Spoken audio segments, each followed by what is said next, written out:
अस्सलाम वालेकुम viewers, welcome to my YouTube channels and the healthier Pakistan. आज हम बात करेंगे हाई फ्लोरा साशे के हवाले से। हाई फ्लोरा साशे जो है वो एक प्रोबायोटिक साशे है और प्रोबायोटिक का जो है वो इस्तेमाल जो है वो बहुत ज़्यादा किया जाता है और काफ़ी लोग ये सवाल करते हैं कि आखिर ये प्रोबायोटिक्स है क्या।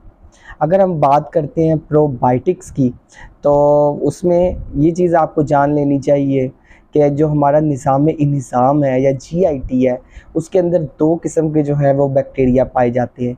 एक होते हैं हार्मफुल बैक्टीरिया और दूसरे होते हैं पॉजिटिव या बेनिफिशियल बैक्टीरिया, जिसको हम आम तौर पे कहते हैं दोस्त बैक्टीरिया।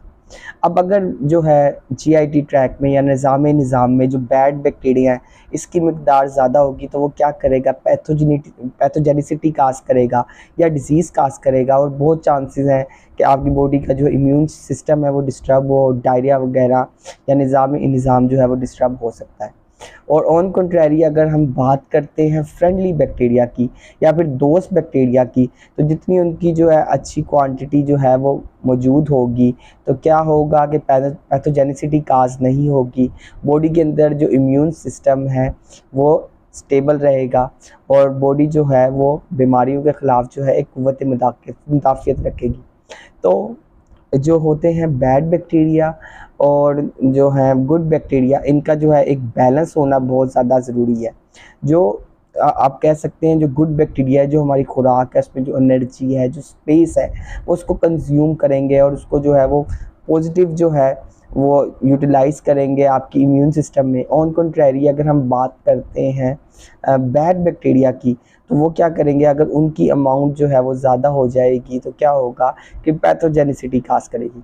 तो अगर हम बात करते हैं हाई फ्लोरा साशे की, तो ये 8 बिलियन CFU साशे है और अगर हम बात करते हैं तो ये प्रोबायोटिक है फॉर द डायरिया मैनेजमेंट, ठीक है। यानी हमारी जो गुड बैक्टीरिया है, जो फ्रेंडली बैक्टीरिया है, उसका तनासब जो है अगर ख़राब हो जाए तो उसको जो है ये दोबारा रिस्टोर करेगा। अगर हम इसकी कंपोजिशन की बात करते हैं तो इसके अंदर लैक्टोबैसिलस शामिल है, एसिडोफिलस शामिल है, लैक्टोबैसिलस रैमनोसस शामिल है, बाइफिडोबैक्टीरियम लैक्टिस शामिल है। इसके अलावा फ्लोडोबैक्टीरियम बाइफिडम जो है इसके अंदर शामिल है।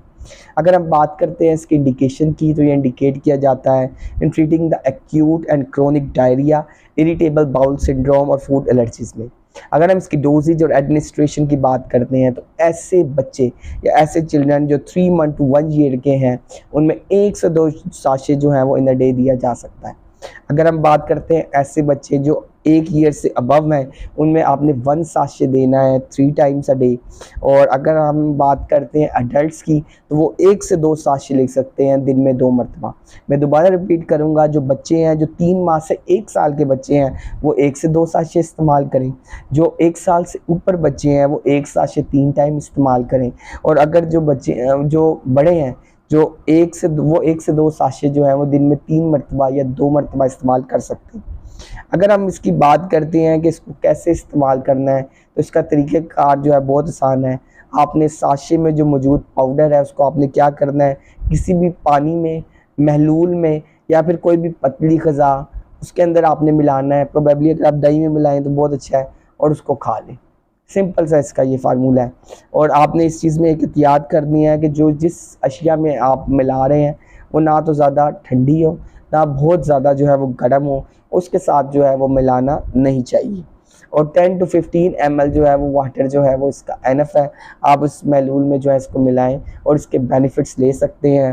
तो जो प्रोबायोटिक्स हैं ये क्या करते हैं, ये जो फ्रेंडली बैक्टीरिया है उसकी अमाउंट को जो है या उसकी तादाद को रिस्टोर करेंगे और उसके साथ क्या करेंगे, डायरिया की मैनेजमेंट के लिए बहुत ज़्यादा ज़रूरी है, इरिटेबल बाउल सिंड्रोम के लिए बहुत ज़्यादा ज़रूरी है, और जो फूड एलर्जीज़ वगैरह का ख़तरा होता है, एक्यूट या क्रोनिक डायरिया की जो है जो कंडीशन होती है या उसकी जो डिजीज़ है उसकी मैनेजमेंट के लिए हाई फ्लोरा साशे बहुत ज़्यादा अहम है।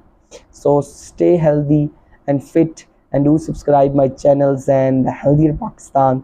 अपना बहुत ख्याल रखिएगा। शुक्रिया।